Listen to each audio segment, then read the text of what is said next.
Hello friend, आप सभी का स्वागत है आपके अपने चैनल बर्मन क्लासेस में।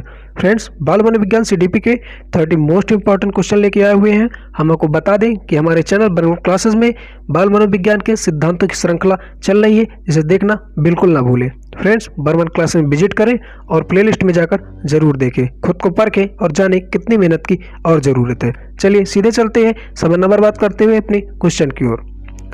फ्रेंड्स, आप इन क्वेश्चनों को सॉल्व करें और देखें कितना आप कर पाते हैं, और वो स्कोर हमें कमेंट बॉक्स पर जरूर कमेंट करें। फ्रेंड्स, देखते हैं पहला क्वेश्चन।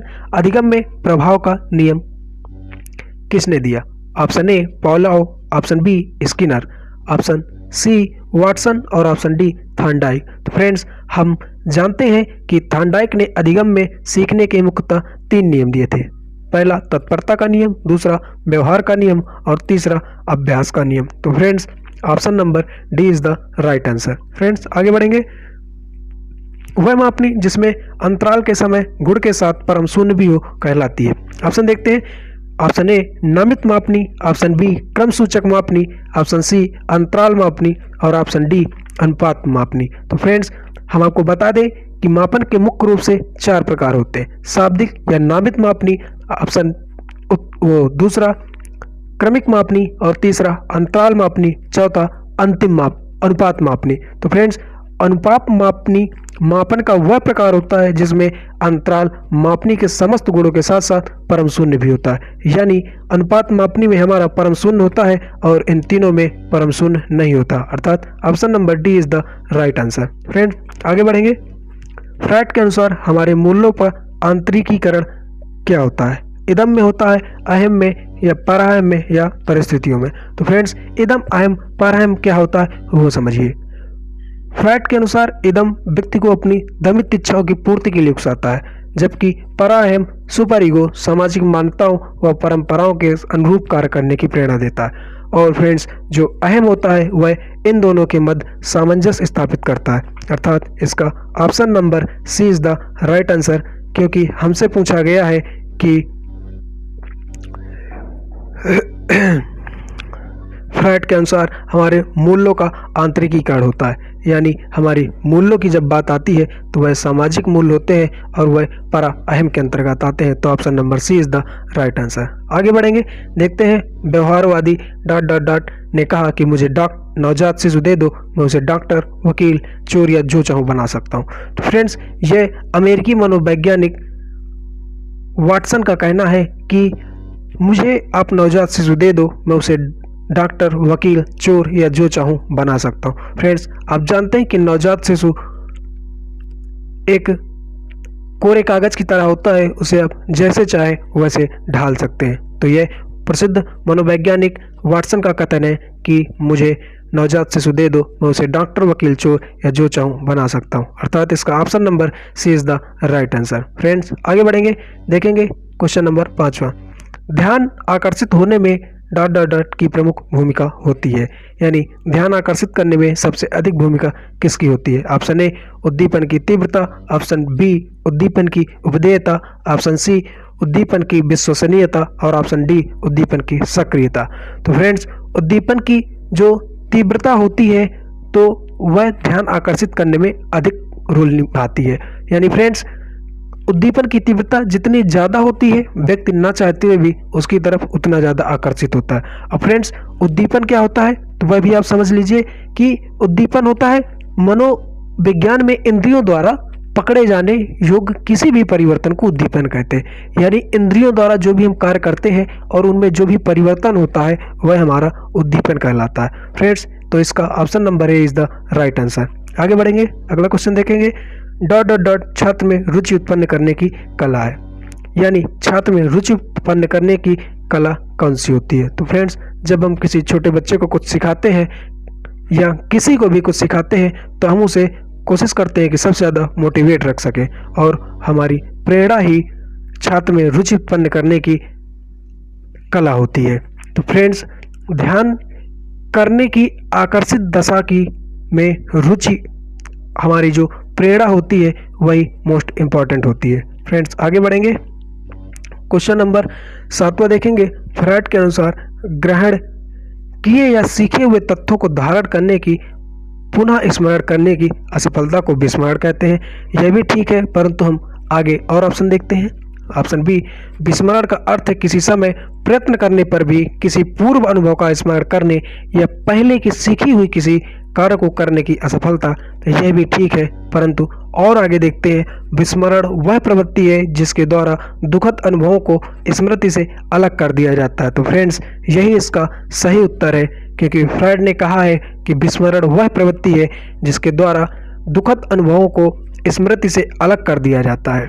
यानी हमारे जो पूर्व की नकारात्मक घटनाएं हैं, हम उनको अपने प्रेजेंट के साथ जोड़कर नहीं रखना चाहते, उन्हें अलग कर देना चाहते हैं।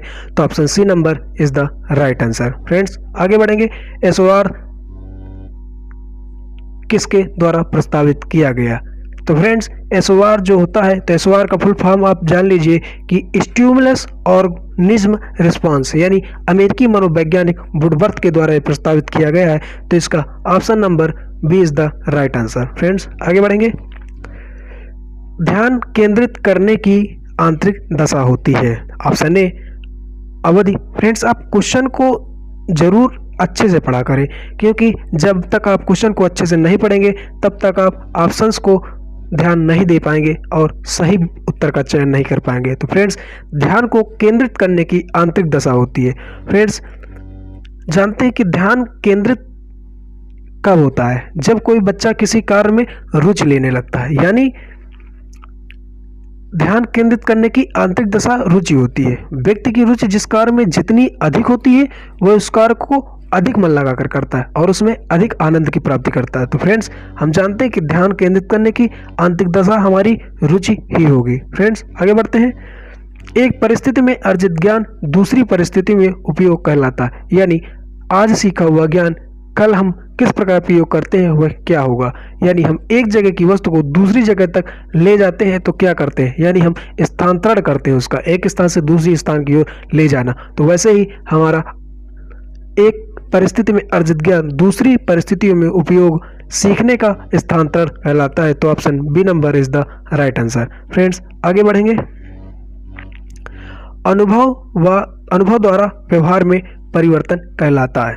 फ्रेंड्स, अनुभव द्वारा व्यवहार में परिवर्तन सीखना कहलाता है, क्योंकि जब भी हम कोई कार्य करते हैं तो हम उसमें अनुभव प्राप्त करते हैं, और जब हम अनुभव प्राप्त करते हैं तो हम उसमें कुछ न कुछ सीखते हैं। तो फ्रेंड्स, अनुभव द्वारा व्यवहार में परिवर्तन सीखना कहलाता है। आगे बढ़ेंगे। सांख्यिकी में वह रेखाचित्र जिसमें आवृत्तियों का स्तंभों द्वारा प्रदर्शित किया जाता है। सांख्यिकी में वह रेखाचित्र जिसमें आवृत्तियों का स्तंभों द्वारा प्रदर्शित किया जाता है कहलाता है। ऑप्शन ए, स्तंभ आकृति। ऑप्शन बी, आवृत्ति बहुभुज। ऑप्शन सी, संचयी आवृत्ति। और डी, रेखाचित्र। तो friends, option A number is the right answer. सांख्यिकी में वह रेखाचित्र जिसमें आवृत्तियों को स्तंभों द्वारा प्रदर्शित किया जाता है वह स्तंभाकृति कहलाती है, यानी option A is the right answer. Friends, आगे बढ़ेंगे। विकास की किस अवस्था में बुद्धि का अधिकतम विकास होता है? फ्रेंड्स, ऑप्शन ए, बाल्यावस्था में। ऑप्शन बी, शैशवावस्था में। ऑप्शन सी, किशोरावस्था में। और ऑप्शन डी, प्रौढ़ावस्था में। तो फ्रेंड्स, हम जानते हैं कि बालक का 1 से 6 वर्ष तक की आयु में 90% मस्तिष्क का विकास हो जाता है, परंतु जो 10% बचा होता है वह किशोरावस्था में होता है, यानी 18 वर्ष के इर्द गिर्द की आयु में उसका 100% दिमाग बुद्धि का विकास हो जाता है। अर्थात हम कह सकते हैं कि विकास की किशोरावस्था होती है वह अवस्था जिसमें बुद्धि का अधिकतम विकास होता है। तो option C is the right answer. आगे बढ़ेंगे, देखेंगे शिशु का अधिकतम व्यवहार आधारित होता है। तो फ्रेंड्स, शैशवावस्था बालक का निर्माण काल कहा जाता है, इसे सीखने का अनोखा काल भी कहते हैं। फ्रेंड्स, मैं जो भी लाइन बोलूँगा या जो भी क्वेश्चन बोलूँगा वह महत्वपूर्ण होती है और वह डायरेक्ट उनसे कोई ना कोई क्वेश्चन बनता है। यदि आप इसकी नोट्स बना रहे हैं और इन पॉइंटों को नोट कर रहे हैं तो आप यकीन मानिए कि आप इन चीज़ों को दोबारा नहीं भूलेंगे। फ्रेंड्स, शिशु का अधिकतम व्यवहार आधारित होता है मूल प्रवृत्तियों पर। फ्रेंड्स, मूल प्रवृत्तियाँ यानी जो शैशवावस्था होती है उसमें वह बालक का निर्माण काल कहा जाता है, वह सीखने का अनोखा काल भी कहा जाता है। इस अवस्था में शिशु का व्यवहार मूल प्रवृत्तियों पर आधारित होता है, जैसे रोना, हंसना, स्वप्रेम की भावना, यानी बच्चा जो छोटा होता है, शिशु होता है, तो वह मूल प्रवृत्तियों के आधार पर ही कार्य करता है, उसमें कोई नैतिकता नहीं पाई जाती, वह कोई वास्तविकता के आधार पर काम नहीं करता और वह ध्यान दे यह भी जरूरी नहीं है। फ्रेंड्स आगे बढ़ेंगे। अंतर्दृष्टि सूझ द्वारा सीखने के सिद्धांत में कोहलर का प्रयोग किया। तो फ्रेंड्स एक क्वेश्चन तो हमारा यही मिल गया कि अंतर्दृष्टि या सूझ का सिद्धांत किसने दिया। तो यह फ्रेंड्स आप देख रहे हैं कि प्रश्न में ही लिखा है कोहलर ने प्रयोग किया, यानी अंतर्दृष्टि सूझ का सिद्धांत कोहलर ने दिया। और वह किस पर दिया, तो वह फ्रेंड्स वनमानुषों पर दिया था। तो option number B is the right answer. Friends हम देखते हैं ऑप्शन ए को, कुत्ते पर किसने प्रयोग किया। तो फ्रेंड्स कुत्ते पर प्रयोग हमारे पावलोव ने किया था। और सी बिल्ली, यानी बिल्ली पर प्रयोग हमारे थॉर्नडाइक महोदय ने किया। ऑप्शन डी भी देख लेते हैं, चूहों पर, तो चूहों पर प्रयोग स्किनर ने किया। तो फ्रेंड्स हमने जाना कि अंतर्दृष्टि सूझ का सिद्धांत कोहलर ने दिया, लेकिन उन्होंने वनमानुषों पर प्रयोग किया। तो इसका option number B is the right answer. Friends आगे बढ़ेंगे। यह आवश्यक नहीं कि उच्च बुद्धि लब्धि वाले बच्चे ... में भी उच्च होंगे, यानी उच्च लब्धि वाले बच्चे यह आवश्यक नहीं कि वह सृजनशील भी होंगे या अध्ययन भी होंगे, विश्लेषण करने में अच्छे होंगे या अच्छे अंक प्राप्त करने में भी अच्छे होंगे। फ्रेंड्स तो हम समझते हैं कि बुद्धि लब्धि, उच्च बुद्धि लब्धि क्या होती है। फ्रेंड्स किसी भी समस्या का संपूर्ण हल, यानी कोई भी कार्य हम करते हैं तो उसका संपूर्ण हल हम प्राप्त करने की योग्यता अगर रखते हैं तो वह हमारी उच्च बुद्धि लब्धि कहलाती है। जबकि हम कोई कार्य करते हैं और उस पर नवीन खोज की योग्यता रखते हैं, यानी नई चीज़ों को खोज लेते हैं, तो वह हमारी सृजनशीलता कहलाती है। और यह जरूरी नहीं है कि उच्च बुद्धि लब्धि वाला भी सृजनशील हो, यानी यह कभी कभी आवश्यक नहीं होता कि जिस बालक की बुद्धि लब्धि 140 प्लस है वह भी किसी नए प्रकार के कार्य को जन्म दे, यानी किसी नए प्रकार का कार्य कर सके। और यह भी जरूरी नहीं है कि 40 बुद्धि लब्धि वाला बालक भी सृजनशील हो। तो हम यह कह सकते हैं कि यह आवश्यक नहीं कि उच्च बुद्धि लब्धि वाले बच्चे भी सृजनशील में उच्च होंगे। Friends option number A is the right answer. आगे बढ़ेंगे। क्वेश्चन नंबर 17वां। निम्न में से किस विधि का उपयोग स्मृति के मापन के लिए किया जाता है। निम्न में से किस विधि का प्रयोग स्मृति के मापन के लिए किया जाता है। ऑप्शन ए प्रत्याहान विधि, ऑप्शन बी पहचान विधि, ऑप्शन सी तार्किक विधि, ऑप्शन डी पुनः सीखना विधि। तो फ्रेंड्स हम आपको बता दें कि जो स्मृति होती है वह योग्यता, स्मृति वह योग्यता है जो पूर्व अनुभव अथवा सीखी हुई बातों को इकट्ठा करके कालांतर में उसका प्रयोग करें। यानी आज हमने सीखा और कल हम उसका किस प्रकार प्रयोग करते हैं, वह हमारा तार्किक विधि कहलाती है। तो फ्रेंड्स हमारा जो ऑप्शन होगा वह C is the right answer. Friends यही बता दें कि प्रत्यायन विधि जो होती है वह पहचान विधि तथा पुनः सीखना विधि स्मृति से संबंधित है, और जो तार्किक विधि होती है वह बौद्धिक क्षमता से संबंध रखती है। तो फ्रेंड्स इसका option number C is the right answer. आगे बढ़ेंगे, देखेंगे प्रासंगिक अंतर्बोध परीक्षण TAT का विकास के द्वारा किया गया था, यानी यह किसके द्वारा किया गया था। Friends option A Symonds, option B Holtzman, option C Murray और ऑप्शन डी बैलक। तो फ्रेंड्स हम पहले समझते हैं कि प्रासंगिक अंतर्बोध TAT होता क्या है। तो फ्रेंड्स TAT का फुल फॉर्म याद रखें, थर्मेटिक अपरसेप्शन टेस्ट। फ्रेंड्स ये जो परीक्षण है ये 4 प्रकार के परीक्षण होते हैं और इन्हें अलग अलग मनोवैज्ञानिकों ने दिया। तो फ्रेंड्स ये जो 4 प्रकार के परीक्षण होते हैं, तो पहला हमारा TAT परीक्षण होता है, दूसरा हमारा CAT और तीसरा IBT और चौथा जो परीक्षण होता है हमारा वह SCT परीक्षण होता है। फ्रेंड्स इनके अगर क्रम से फुल फॉर्म देखें तो हमारा TAT का होता है थर्मेटिक अपरसेप्शन टेस्ट यानी प्रासंगिक अंतर्बोध परीक्षण, और जो दूसरा होता है CAT यानी चिल्ड्रन अपरसेप्शन टेस्ट, इसमें बालक अंतर्बोध परीक्षण के नाम से भी जानते हैं, और जो IBT होता है उसे इंक ब्लॉक टेस्ट यानी स्याही धब्बा परीक्षण, और चौथा SCT वाक्य पूर्ति सेंटेंस के नाम से जानते हैं। फ्रेंड्स जो TAT का परीक्षण है यह हमारे मॉर्गन मूरे साहब ने किया था, यानी option C number is the right answer. Friends आगे बढ़ेंगे, देखेंगे अगला क्वेश्चन 19। मनोविज्ञान का शिक्षा के क्षेत्र में सबसे बड़ा योगदान क्या है? फ्रेंड्स, ऑप्शन ए विषय केंद्रित शिक्षा, ऑप्शन बी शिक्षक केंद्रित शिक्षा, ऑप्शन सी क्रिया केंद्रित शिक्षा और ऑप्शन डी बाल केंद्रित शिक्षा। तो फ्रेंड्स, बाल मनोविज्ञान कहता है कि जो आजकल की शिक्षा है वह बाल केंद्रित शिक्षा है। अगर फ्रेंड्स हम ऑप्शन ए को देखेंगे विषय केंद्रित शिक्षा, तो हम विषय तो पढ़ाएंगे ही पढ़ाएंगे, वह उसमें शिक्षक भी होता है और शिक्षार्थी भी होता है। तो फ्रेंड्स, यह एक पर्टिकुलर नहीं हो सकता और शिक्षक केवल शिक्षक होने से कार्य नहीं होता, केवल काम करने से भी कार्य नहीं होता। अर्थात जो आधुनिक शिक्षा है वह हमारी बाल केंद्रित शिक्षा मानी जाती है। अर्थात option number D is the right answer. Friends, ध्यान दें, किसी भी प्रश्न को सॉल्व करते समय हमें यह विशेष ध्यान में रखना है कि यह जो हम परीक्षा देने वाले हैं यह हमारी टीटी या सीटेट प्राइमरी और जूनियर लेवल की परीक्षा है, यानी हमें जो भी उत्तर सोचना है वह बालक और विद्यालय के इर्द गिर्द ही रहकर सोचना है। तो फ्रेंड्स, हमारी जो भी शिक्षा है तो वह आजकल आधुनिक शिक्षा बाल केंद्रित शिक्षा है। फ्रेंड्स, आगे बढ़ते हैं, देखते हैं क्वेश्चन नंबर 20वां। निम्नलिखित में से कौन सा वृद्धि और विकास के सिद्धांतों से संबंध नहीं रखता? देखेंगे कौन सा वृद्धि और विकास के सिद्धांतों से संबंध नहीं रखता। फ्रेंड्स, नंबर 1 निरंतरता का सिद्धांत, ऑप्शन बी वर्गीकरण का सिद्धांत, ऑप्शन सी समन्वय का सिद्धांत और ऑप्शन डी व्यक्तिकता का सिद्धांत।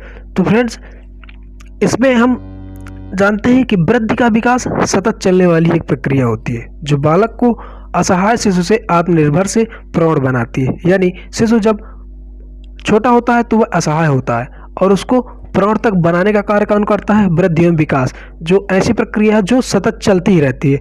तो फ्रेंड्स, इसका जो ऑप्शन होगा वह option number B is the right answer. Friends, इसको डिटेल में देखते हैं कि जो वृद्धि एवं विकास सतत चलने वाली एक ऐसी प्रक्रिया है जो बालक को असहाय शिशु से आत्मनिर्भर और प्रौढ़ बनाती है। विकास के सिद्धांत निम्नवत हैं जिनका विकास की प्रक्रिया में नियंत्रित होता है। फ्रेंड्स, वर्गीकरण का सिद्धांत विकास का सिद्धांत नहीं है और जो हमारा ये निरंतरता, समन्वय और व्यक्तिकता का सिद्धांत है ये हमारे विकास की प्रक्रिया को नियंत्रित करते हैं। ये सिद्धांत कुछ ऐसे हैं जैसे निरंतरता का सिद्धांत, समन्वय का सिद्धांत, व्यक्तिकता का सिद्धांत, वंशानुक्रम का सिद्धांत और विकास क्रम का सिद्धांत। परंतु जो हमारा वर्गीकरण का सिद्धांत है यह सिद्धांत हमारा विकास का सिद्धांत नहीं है। तो friends, option number B is the right answer. आगे बढ़ेंगे, क्वेश्चन नंबर 21 देखेंगे। कक्षा शिक्षण में पाठ प्रस्तावना सोपान सीखने के नियम पर आधारित है।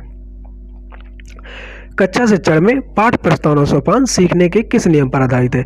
प्रभाव का नियम, सदृश्यता का नियम, तत्परता का नियम, सहचर्य का नियम। तो फ्रेंड्स, हम जानते हैं कि थॉर्नडाइक ने सीखने के 3 नियम दिए थे। प्रभाव का नियम, तो वो तत्परता का नियम, प्रभाव का नियम और तीसरा अभ्यास का नियम। तो फ्रेंड्स, जो तत्परता का नियम होता है वह कार्य करने की इसमें शक्ति निहित होती है और तत्परता से सक्रियता भी बढ़ जाती है। अर्थात option C number is the right answer.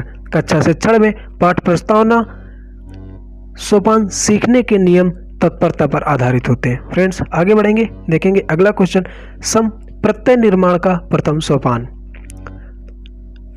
Friends, संप्रत्यय क्या होता है? मैंने पिछले भी लेक्चर में आपको बताया था कि संप्रत्यय जो होता है वह, जैसे हमने आपसे मतलब किसी विषय वस्तु को देखा आपने और उसका तुरंत मतलब किसी भी विषय वस्तु को सुना, जाना, समझा आपने और उसका जो फिगर आपके माइंड में बनता है वह हमारा संप्रत्यय होता है। यानी संप्रत्यय का हिंदी जो अर्थ होता है वो इंग्लिश होता है, वह कॉन्सेप्ट होता है। यानी जैसे मैंने आपसे बोला गाय, जैसे मैंने गाय बोला तो वह आपके दिमाग में गाय का चित्र तुरंत आ गया। तो इसका मतलब यह है कि गाय के प्रति आपका कॉन्सेप्ट एकदम क्लियर है, तो वही कॉन्सेप्ट हमारा संप्रत्यय कहलाता है। फ्रेंड्स, इसमें देखेंगे कि संप्रत्यय निर्माण का प्रथम सोपान क्या होता है। फ्रेंड्स, ऑप्शन ए सामान्यीकृत, ऑप्शन बी विभेदीकरण और ऑप्शन सी प्रत्यक्षीकरण, ऑप्शन डी पृथक्करण। तो फ्रेंड्स, ऑप्शन सी इसका इज द राइट आंसर, प्रत्यक्षीकरण। यानी जब भी आप किसी विषय वस्तु को प्रत्यक्ष देखते हैं तो आप तुरंत माइंड मैपिंग में उसका फिगर बनाने लग जाते हैं, यानी आपके दिमाग में तुरंत उसका चित्र बन जाता है यदि आपका कॉन्सेप्ट क्लियर है तो फ्रेंड्स, इसका option number C is the right answer. आगे बढ़ेंगे, देखेंगे ऑप्शन वो क्वेश्चन नंबर 23 प्रेक्षणात्मक अधिगम संप्रत्यय द्वारा दिया गया है, यानी ये किसके द्वारा दिया गया है।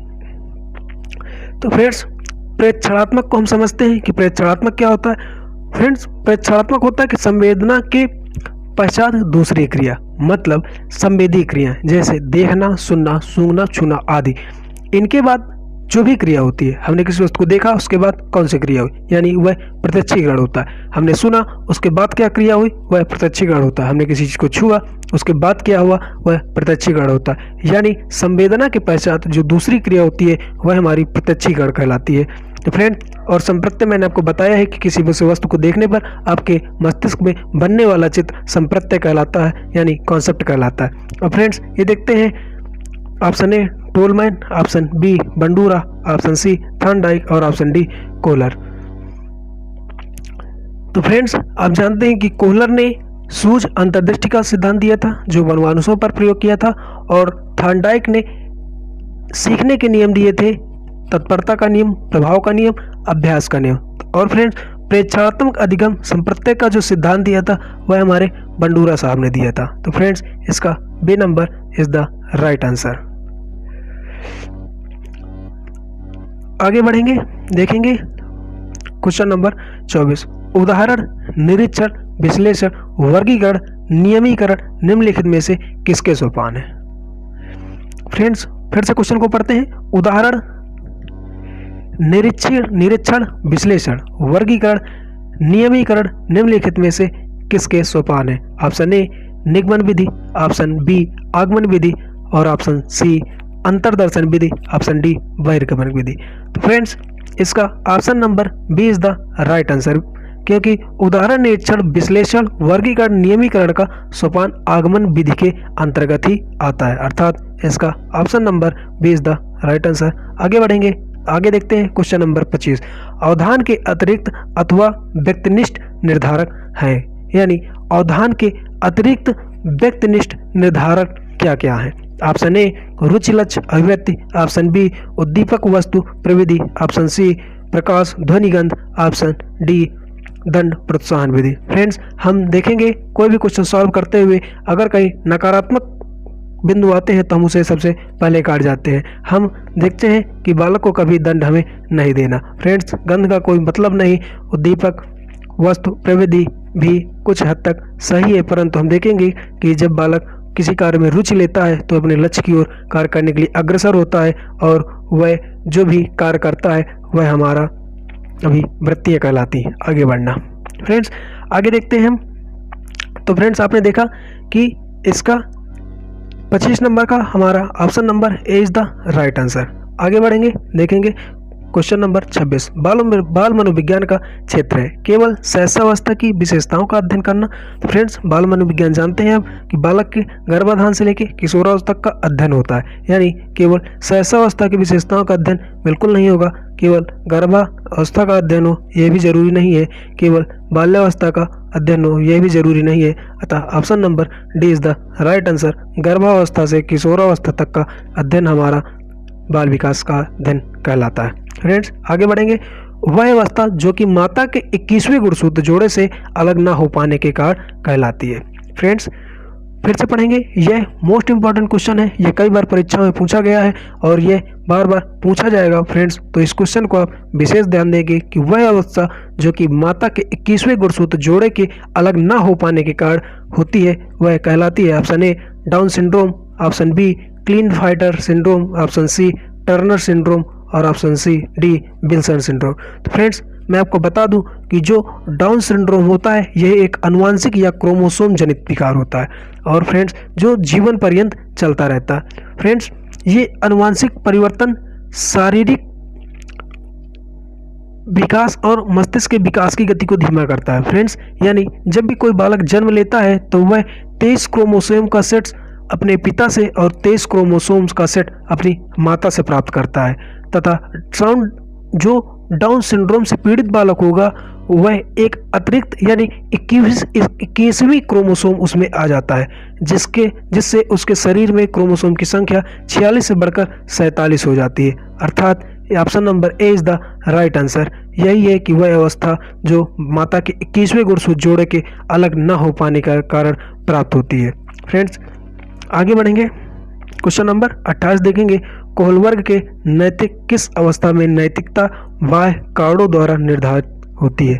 फिर से क्वेश्चन को पढ़ेंगे, कोहलवर्ग के अनुसार किस अवस्था में नैतिकता बाह्य कारणों द्वारा निर्धारित होती है। ऑप्शन ए पूर्व पारंपरिक अवस्था, ऑप्शन बी पारंपरिक अवस्था, ऑप्शन सी पश्चात पारंपरिक अवस्था और ऑप्शन डी उपयुक्त में से कोई नहीं। तो फ्रेंड्स मैं आपको बता दूं कि लॉरेंस कोहलवर्ग ने हमें 3 सिद्धांत दिए, उसके अंतर्गत उन्होंने 8 अवस्थाएं बताई। जो उनके सिद्धांत का क्रम है वह है पूर्व पारंपरिक अवस्था और दूसरा परंपरागत अवस्था और तीसरा उत्तर या रूढ़िगत परंपरागत अवस्था। उन्होंने इनके अंतर्गत 8 अवस्थाएं दी। तो फ्रेंड्स इसका जो हमारा ऑप्शन होगा वह होगा पूर्व पारंपरिक अवस्था, यानी जो बाह्य गुण होते हैं वह हमारी इसी अवस्था में आते हैं, यानी option A is the right answer. Friends आगे बढ़ेंगे, निम्नलिखित में से कौन सा सही क्रम है। अंडाणु, शुक्राणु, ब्लास्टोसिस्ट, युग्मनज। ऑप्शन बी ब्लास्टोसिस्ट, अंडाणु, शुक्राणु, युग्मनज।